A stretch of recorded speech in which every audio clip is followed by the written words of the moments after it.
semuanya, perkenalkan saya Angel Putri Kristabel Tobing dengan NIM 17056256619. Nah, hari ini kita bahas topik yang makin penting nih di era digital tentang perlindungan data pribadi konsumen.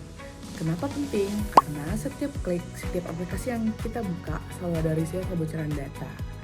Yuk kita belajar hak kita sebagai konsumen berdasarkan UU yang berlaku.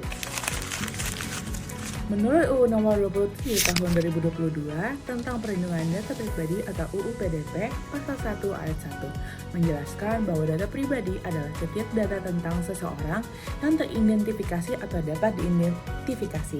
Contohnya ada nama lengkap, NIK, nomor telepon, email, foto, data keuangan, dan data biometrik.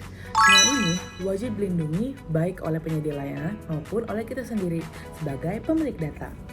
Nah, perlindungan data pribadi secara khusus diatur dalam UU Nomor 27 Tahun 2022.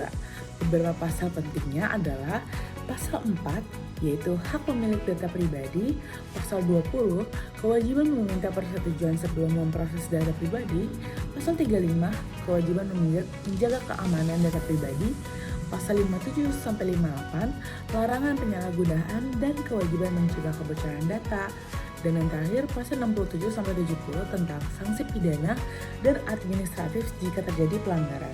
Artinya, jika setiap pihak yang memakai data kita atau aplikasi, marketplace, perusahaan harus mematuhi aturan ini.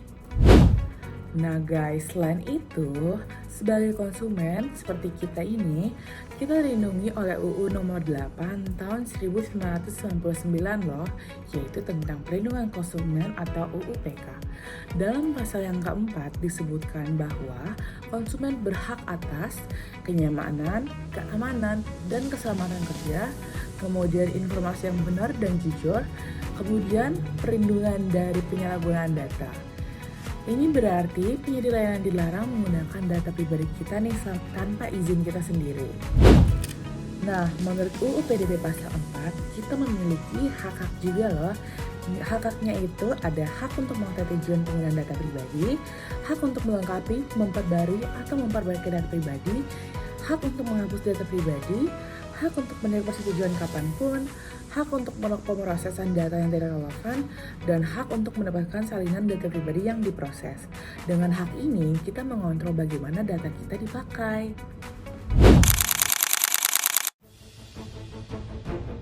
Kasus scam atau penipuan online semakin mengkhawatirkan di negeri ini.